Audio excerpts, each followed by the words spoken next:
Hi there and welcome back to the Potting Shed. I'm Chris Lambert, a gardener and a lecturer in horticulture here at BCA.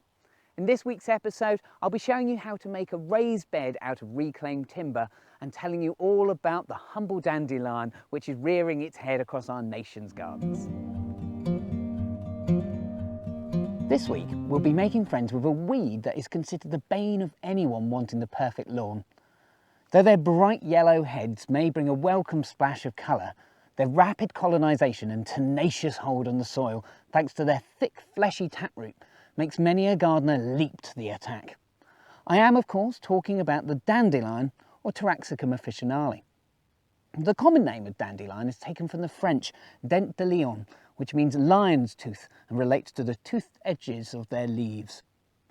The dandelion flower that we see is actually a head of many individual florets, called a composite flower. Each dandelion flower can produce around 200 seeds, which can spread on the wind for up to 5 miles, and leads to the oft-used gardener's phrase of 1 year's seeding makes for 7 years weeding. But let's face it, who doesn't love to try to tell the time with a dandelion clock?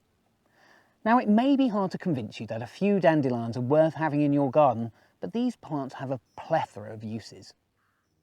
For nature, a dandelion's flower is used by a range of pollinators for its nectar, and its seeds are a highly valuable source of food for birds. The flower petals can even be eaten, with the slightly sweet taste so good for adding to salads and even cakes. The leaves have high levels of vitamins and minerals and can be eaten as an early spring green before they get too old and bitter.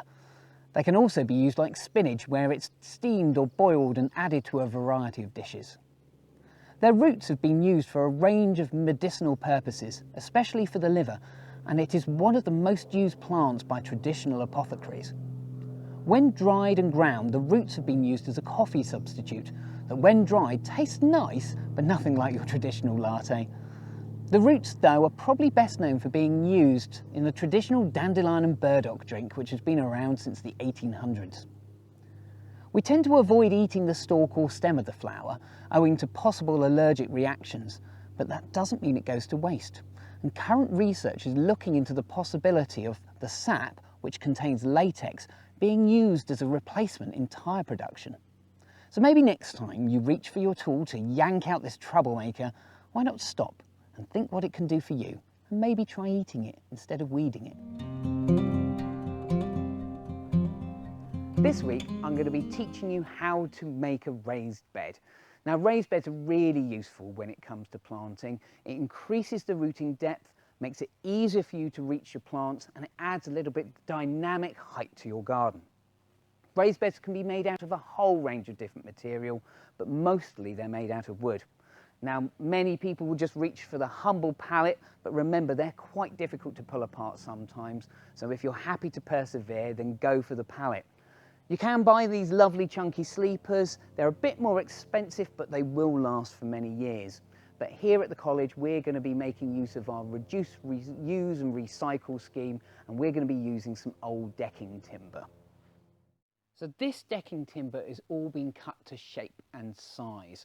I've had to check it all to make sure that there's no major imperfections, there's no major problems, and the best way to tell if a piece of wood is still solid, give it a good knock test there, and if you can hear it kind of ringing out nicely, then it's a good chance that your wood is nice and solid. If there was any rot, you'd be able to see that, and you'd be able to feel that by pressing gently down, and there'd be a lot of give to it. So it's really important when recycling wood that you make sure that you cut it so you've got the best bits there, and sometimes just adjust the size of the raised bed to work with the wood that you've got. So all of this is all together. It's all cut to the right sizes, and I've checked all of that, because remember, it's important to check twice and cut once.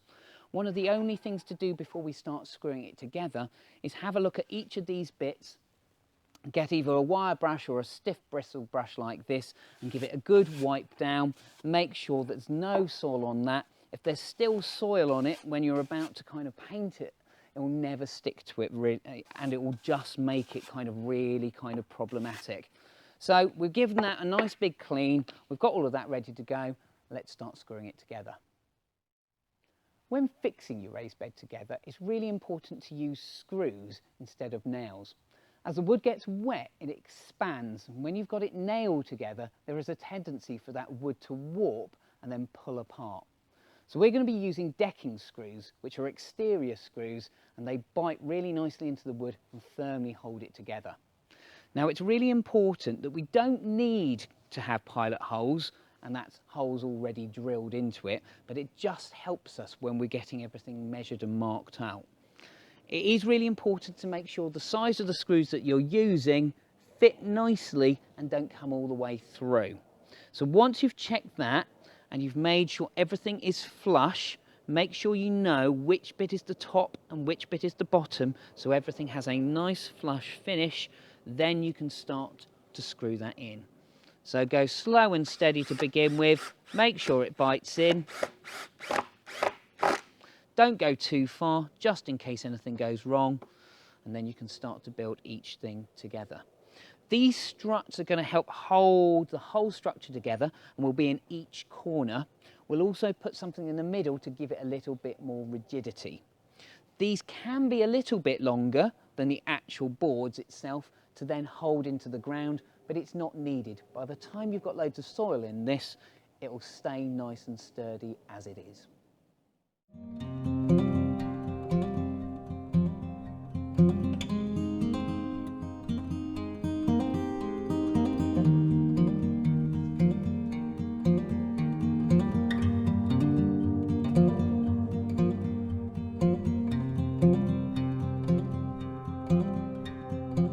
So the raised bed's built on my coffin, and so it's nice and solid. You can see I can even sit on the sides.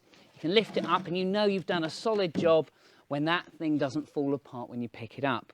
I could run a little bit of sandpaper over there, get that top bit looking nice, because obviously it's here that we're going to be probably kind of touching, and we'll be grasping on that as we kind of pluck our wonderful plants or vegetables out of here.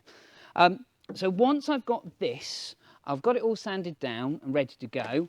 A really useful thing to do is remember that if you're going to be filling this fill of soil, which is obviously the idea with this, you need to protect that inside from too much damp, and it'll preserve it for a much longer. So I've got a bit of old compost bag here, which I've cut, and what I've done is cut it to the size. It's a bit of a Blue Peter moment, and then what I would do is I would staple or tack that onto the inside of that, and that would help to preserve the wood and protect it for much, much longer. But before I do that, obviously what I'd like to do is give that a bit of a coat of some preservative. Here we've got the classic that we use, poopy brown or dark oak, but you can get a whole range of different colours, so you can really make the outside of that shine. But use what you've got up first, and it's a really useful thing. Try not to use interior paint, it won't last very long, so make sure you use exterior wood paint. And then as soon as it's in situ, you're ready to fill it up with compost and get planting.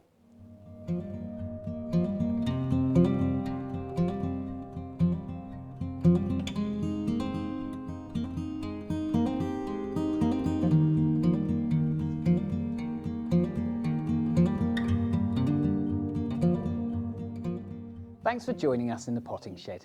If you have any questions, drop me a line at chrislambertgardening@gmail.com. And remember to send us your images using the hashtag #thepottingshed. And don't forget, you can still watch Series 1 on the Reading Fringe Festival website at readingfringefestival.co.uk.